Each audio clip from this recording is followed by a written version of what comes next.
It's Fans Corner. Welcome to it. I'm riding solo once again today. And on this episode, I want us to look at the English Premiership, which is 2 weeks into the season. We've seen some of the teams have already played their second games. The first game that I got to watch in match week number 2 was the game between Liverpool and Bournemouth. You know, I'm hoping that Liverpool are going to look like the Liverpool of 3 seasons ago, who can challenge for the title and challenge for the top spots as well. But having watched that game, they still look like the Liverpool of last season. Of course, they did win the game, but if you watch the game, it was it did look like a Liverpool of last season where they leak goals unnecessarily. They conceded first, and then they came back to win the game by 3-1. I'm still not yet convinced that they are the Liverpool of the past couple of seasons, where they can challenge for the title and challenge for the top positions, especially the Champions League spots. Okay, but it's still too early in the season, and of course they do have some new players. They are still trying out in their team. We also saw, unfortunately for them, McAllister getting a red card, which means he's suspended for the next couple of games. And they have some difficult games coming up. They've got Newcastle away, and they've also got Aston Villa. Those are 2 games that I think are going to be a little bit difficult, especially after seeing how they played against Bournemouth. Anyway, we can only hope that they have a good season, because I mean, a good Liverpool is good for the competition, and it's good for the league. Now, the other game that I got to watch was the game between Manchester United and Tottenham Hotspurs. You know, I was expecting Manchester United to give the Spurs a run for their money. Honestly speaking, I would have put my money on Manchester United, having seen how they ended their season last season. They had a good season. They had a relatively good season. We've seen them play 2 cup finals and also winning one, and also finishing in the top 4, which was a good season for them, especially for a coach who was having his first season in the Premier League.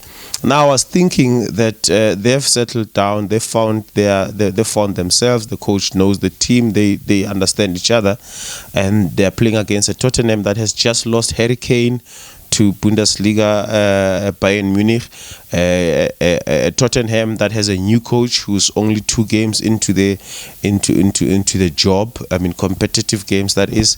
So everything was pointing towards Manchester United winning that game. But for some reason, it was Tottenham who came up with the points. 2-1, 2-0. It was 2-0 actually. One of the goals was an own goal from Martinez, unfortunately for him. I don't know what's happening at Manchester United. I don't like Manchester United, just like I don't like Tottenham. But because as an Arsenal fan, it goes without saying that I don't like either of the 2 teams. But I don't know what's happening at Manchester United, because even the first game they played against Wolves, they seem to struggle. I mean, they won it in the last minute, and not necessarily in the last minute, but towards the end of the game. That header from Rafael Varane at home. They struggled at home. Now they went to Tottenham. I thought maybe they will have a better game there, but they didn't, unfortunately for them. But one of the other things that I picked up from that game between these 2 teams is that there's a partnership developing there at Tottenham between Bissouma and Pape Sarr. Sarr scored his first goal for Tottenham, but it's not about I don't want to talk much about the goal. I just want to talk about the partnership between those 2 midfielders. At the center of the park, they commanded that midfield. They nullified Bruno Fernandes completely. They isolated him. But that partnership between those 2 players is one that we have to look at. It could be one of those partnerships that we'll talk about for seasons to come. It looks really good. Of course, I'm not a Spurs fan. I'm an Arsenal fan. I don't like them, but it's football. At the end of the day, good football is good football. I think Sarr and Bissouma had a very good game. Of course, Sarr was substituted later on into the game after scoring a goal, but that was a very good game to watch. especially that partnership between those two players. Right now, the last game that I watched was between Manchester City and Newcastle. What an interesting game, especially the second half. Manchester City winning that game by 1-0. I think Newcastle is one of those teams that is fearless going away from home. We know what they do at home, but when they go away from home, for some reason they look really brave. They look like a very brave team. I saw what they did, especially in the second half. That game could have ended, could have gone either way. It could have ended in a draw. It could have ended with a victory for Newcastle as well, but they looked really good. I think there's something happening over there that is quite interesting as well. They are going to be as competitive as they were last season. We saw what they did last season. They had a very good season. They qualified for the Champions League as well. Eddie Howe seems to have his things in order in that and Newcastle team. What I really think is going to work for them is their striker Alexander Isak, who is now into his second season with the team.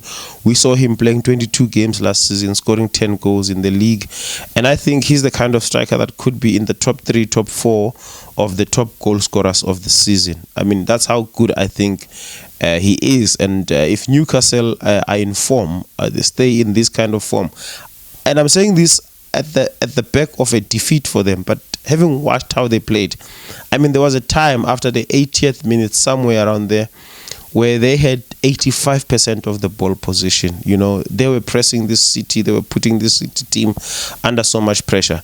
Not so many teams can do that at the Etihad. The Etihad is not a place where you go and do things like that, where you take the ball from City and keep it to yourself. 85% of it, for that matter. I think this Newcastle team is going to be a team to watch this season as well. Eddie Howe has managed to put up a very formidable, strong team over there.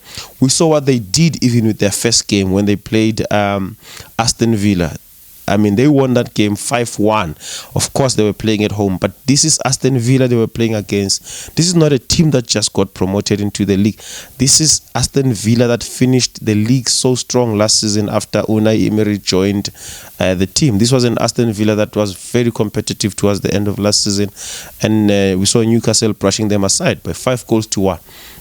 So that counts for something. I think Newcastle are going to have a very good season this season.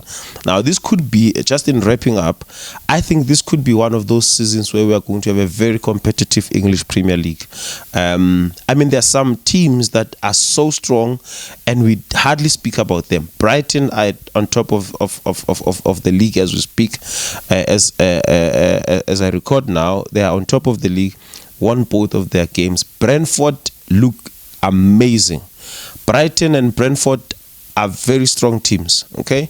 Then you've got Newcastle. Then you still have Liverpool coming back. You still have Chelsea also, who are likely going to come back and compete. You still have Arsenal, Manchester City, and Manchester United. Any of those could finish in the top 4.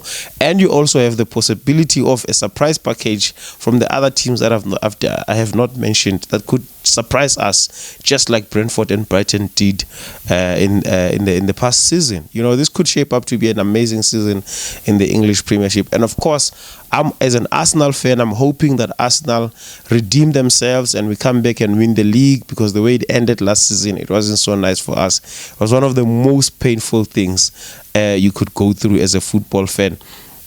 But I just hope that this season, for the sake of us as Gunners, I just hope that we don't stay on top of the log.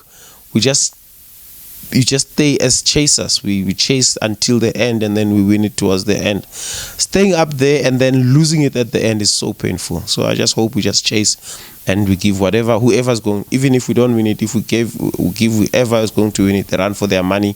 I just hope it's not Manchester City. I mean, this is the English Premier League. We can't afford to have one team dominating like they do in the Bundesliga and Ligue 1 in France. I mean, English Premiership should never be like that. I'd rather be a Liverpool or any other team except for Chelsea and Tottenham, because I don't like those two. Okay, can be any other team except for those two. but I hope Arsenal have a very good season. But looking at the teams, looking at the games that we've seen so far, I think we're going to have a massive season in the 2024 season. Okay, this has been Fans Corner. Thank you so much for your time.